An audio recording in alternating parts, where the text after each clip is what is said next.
ప్రభునామకు మహిమ కలుగునుగాక. మిమ్మల్నందరినీ ఈ దినము యూట్యూబ్ ద్వారా కలుసుకునేదానికి ప్రభు ఇచ్చిన కృపను బట్టి వందనాలు. ఈ దినము యోబు గ్రంథము 42వ అధ్యాయం 2వ వచనం. నీ ఉద్దేశించినదేదియు నిష్ఫలము కానేరదు. No purpose of your can be thwarted. Parameshwar మై तेरे ఆస్పాస్ ఆస్పతా ఓం.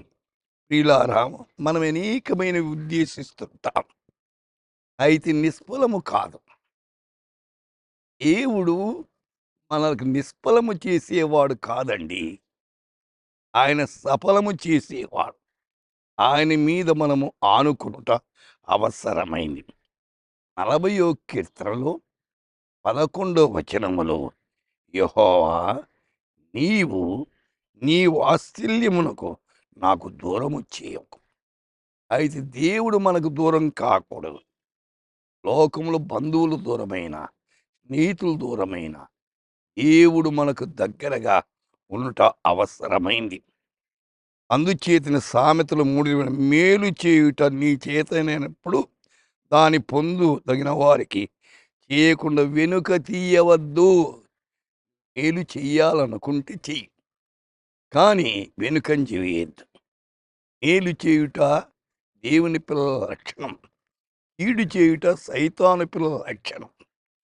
ఆదికాండం 20వ అధ్యాయం 6వ వచనములో, యథార్థ హృదయముతో దీన్ని చేసి తినని నేనెరుగుదును. అయితే యథార్థంగా చేయాల, కపటమొద్దు. దేవుని కపటం ఇష్టం లేదు. అయితే ఆదికాండము 22:12లో, నీకు ఒక్కడై ఉన్న నీ కుమారుని నాకియ్య వెనుతీయలేదు కనుక నీవు దేవునికి భయపడువాడవని చెప్పాను. దేవుని భయం ఉంటే పాపానికి దూరం అవుతాం.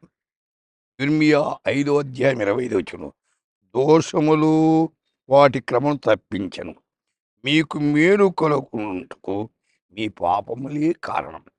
అనేక మంది జీవితాల్లో ఎందుకు మేలు కలగలేదంటే, పాపము మనకు మేలు చేయకుండా దూరపరుస్తుంది.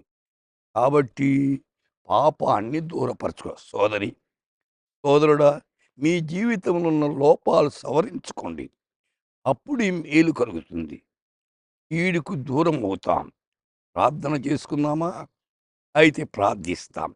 ప్రభువా, మా శ్రోతలు మేలు చేసి కీడు నుండి తప్పించుకొని మీకు అనుగుణ్యంగా జీవించేదానికి మీ కృప వారికి ప్రసాదించమని ఈ దినమంతా ఈ ప్రత్యేకమైన కాపుదల అనుగ్రహించమని యేసు నామమున ప్రార్థిస్తున్నాము తండ్రి. ఆమేన్.